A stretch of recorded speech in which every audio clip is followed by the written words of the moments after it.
Assalamualaikum warahmatullahi wabarakatuh.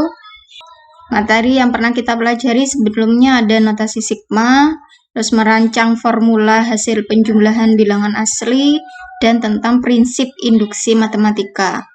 Prinsip induksi matematikanya ini membuktikan tentang hasil penjumlahan dan tentang keterbagian. Nah, Bu Eka contohkan lagi untuk yang penggunaan notasi sigma.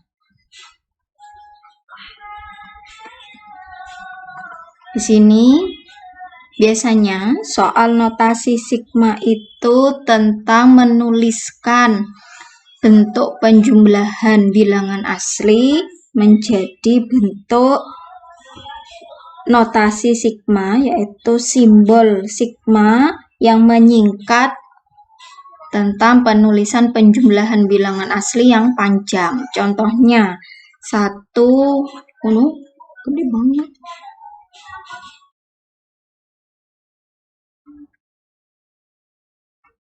Oke, bentar.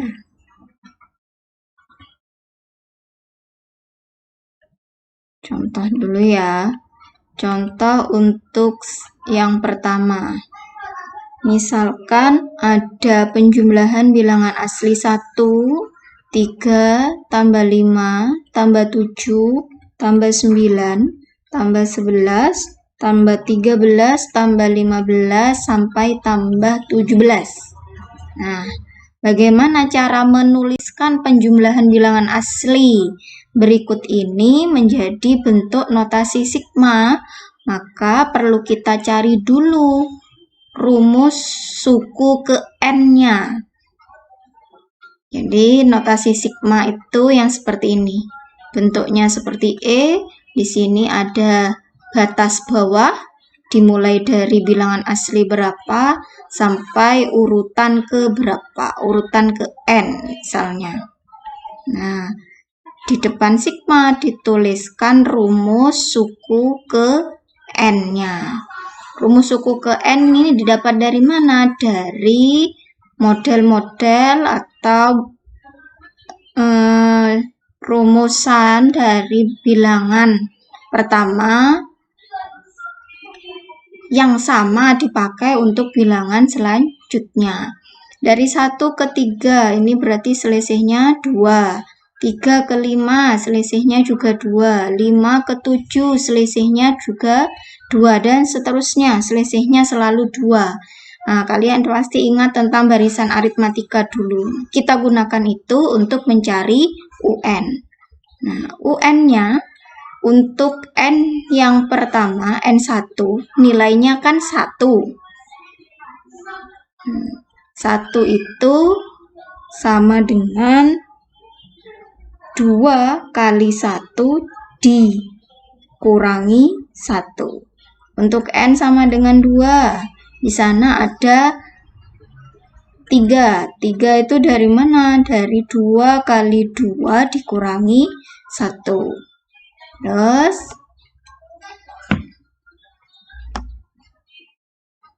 kita buat perkiraan sekiranya bisa mewakili beberapa suku. Untuk N3, U3 sama dengan 5 di sana. Berarti 5 itu dari mana? Dari 2 kali 3 dikurangi 1. Nah, tidak usah dicari semuanya. Langsung loncat ke suku yang terakhir. N berapakah itu? Kalau masih sedikit begini bisa dihitung manual. 1, 2, 3, 4, 5, 6, 7, 8, 9. Ya, suku pertama, suku kedua, suku ketiga, suku keempat, suku kelima, suku keenam, 7, 8, 9. Berarti N9.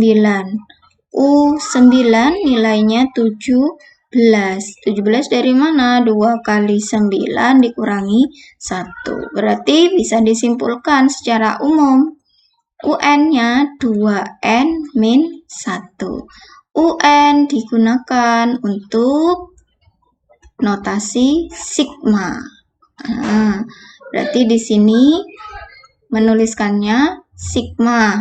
I dimulai dari berapa tadi N-nya? Dari 1 sampai N berapa terakhir? Sampai N 9. UN-nya ditulis 2N-1. Ini contoh yang pertama. Lagi, misalkan ada penjumlahan bilangan asli yang lain. Misal ada 5 tambah 9 tambah 13 tambah 17 ditambah titik-titik, maksudnya sampai ke suku yang terakhir yaitu 53. Jadi pada deret ini tidak disebutkan secara rinci seperti contoh pertama. Hanya disebutkan 4 suku pertama lalu langsung suku terakhir.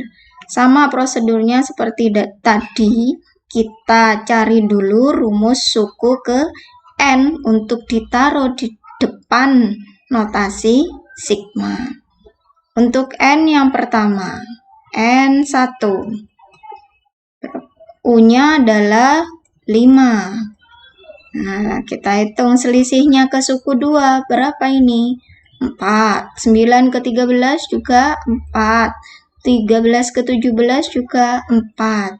Nah, pasti selanjutnya juga 4. Biasanya kalau sudah perbedaannya itu 4, maka di sini pasti 4N. Tinggal kita sesuaikan, harus ditambah atau dikurangi berapa biar sama dengan nilai suku yang sudah tertuliskan. 4N. Kalau N-nya itu 1, karena ini urutan pertama, maka perlu ditambah atau dikurangikah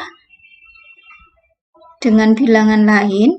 Kalau 4 kali 1 agar sama dengan 5, maka dia perlu ditambah 1. Nah, selanjutnya suku yang kedua. Suku kedua itu N2, U-nya adalah 9. 9 itu 4 kali 2 ditambah 1. N3 yang sudah tertulis di sana adalah 13. Berarti 4 kali 3 ditambah 1. Begitu juga N4. Ternyata rumusan ini juga berlaku. 4 kali 4 tambah 1. Nah, suku keberapakah itu yang disebutkan di paling akhir? Yang hasilnya sama dengan 53. Berarti kita cari 4N tambah 1 yang hasilnya 53. Seperti biasa, hitung persamaan linier. Berarti 52 sama dengan 4N. 52 dari 53 kurangi 1. Terus N berarti dari 52 dibagi 4. Berapakah N? Ketemu 13. Berarti urutan bilangan 53 ini adalah urutan ke-13. Ya, berarti N1 dan N terakhirnya N13 adalah batas untuk notasi sigma, batas atas dan batas bawahnya. I sama dengan 1 sampai 13. Apa rumus di belakangnya? Gunakan tadi yang sudah dicoba, 4N plus 1. Nah, seperti ini ya, mengubah penjumlahan bilangan asli ditulis menjadi notasi sigma. Insya Allah gampang kalau kalian paham. Saya lanjutkan untuk yang kedua. Yang kedua itu masih dalam notasi sigma. Kalau yang tadi hasil penjumlahan disimbolkan menjadi sigma, sekarang saya balik dulu, saya kasih contoh yang kebalikannya. Dari notasi sigma menjadi hasil penjumlahan. Nah, contohnya seperti ini. Tentukan nilai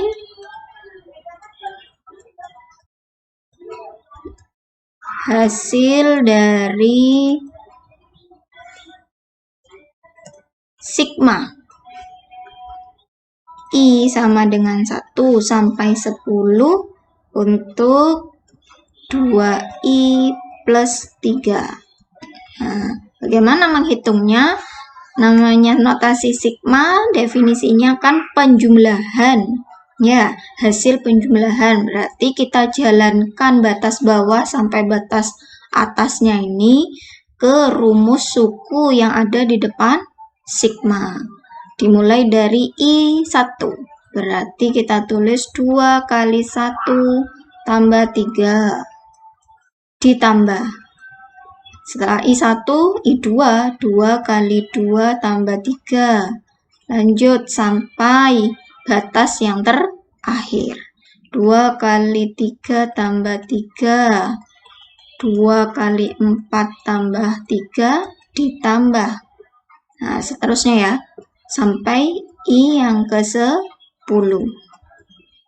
Berarti yang terakhir itu ada 2 kali 10 tambah 3. Kita hitung dulu masing-masing hasilnya. 2 kali 1 tambah 3 hasilnya 5. Ditambah 2 kali 2 tambah 3, 7. Ditambah 2 kali 3 tambah 3 itu 9. Tambah 2 kali 4 tambah 3, 11.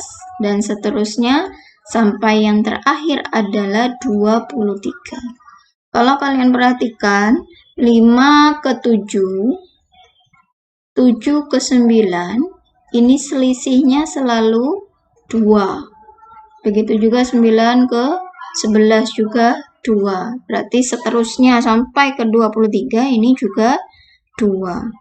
Dengan bilangan yang awal atau suku awalnya, suku pertamanya adalah 5.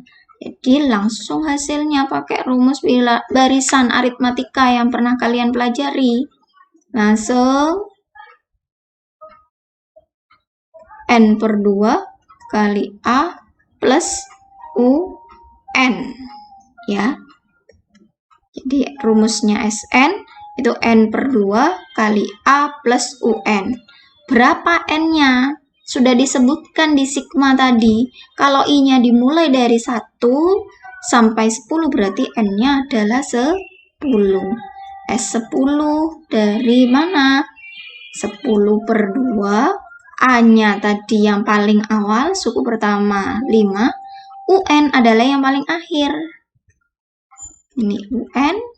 Yang ini adalah A. Berapa UN? 23. Sehingga hasilnya 10 per 2 kali 28. 140. Sehingga hasil dari ini adalah 140. Mau dijumlah manual? Boleh, silakan. Selama mampu. Caranya panjang, sukunya banyak, silakan pakai cara manual. Tapi kalau sukunya sudah terlalu banyak, tidak mungkin lagi pakai manual ya.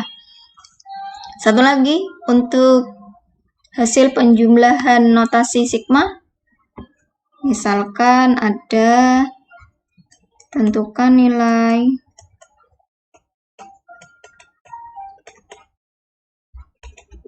hasil dari sigma I sama dengan, atau nggak selalu I ya, kadang N bisa juga. Jadi nggak usah bingung sama simbol.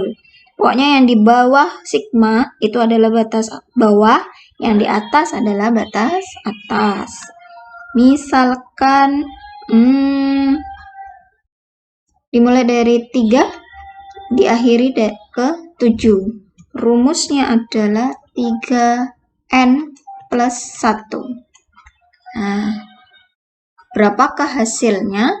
Sama dengan tadi, dirinci dulu satu persatu biar mudah. Berarti ini sama dengan, karena N-nya dimulai dari 3, maka langsung substitusi 3 ke rumus suku. 3 kali 3 ditambah 1 ditambah. Setelah 3 urut 3 kali 4 tambah 1 ditambah 3 kali 5 tambah 1 tambah sampai yang ke 7. 3 kali 6 tambah 1 tambah 3 kali 7 tambah 1. Nah, kalau masih 5 suku, masih sedikit, enggak masalah dihitung manual ya. Tapi kalau sudah lebih dari 10, silakan improvisasi, mau manual atau pakai rumus. Oke, lanjut. 3 kali 3, 9 tambah 1, 10 ditambah 13 ditambah 3 kali 5 tambah 1, 16 ditambah 3 kali 6 tambah 1, 19 tambah 3 kali 7 tambah 1, 22. Berapakah hasilnya ini? Dengan sangat mudah dihitung. Hasilnya adalah 80. 10 tambah 13, 23. Nah, ditambah 1 per 1 ya. Hasilnya berarti 80. Boleh pakai cara manual menjumlahkan hasil sigmanya. Boleh pakai barisan aritmatika. Mana yang kalian pahami, silakan. Mana yang mudah bagi kalian untuk pakai cara yang mana menyelesaikan soal. Nah, itu dari materi pertama ya. Materi notasi sigma.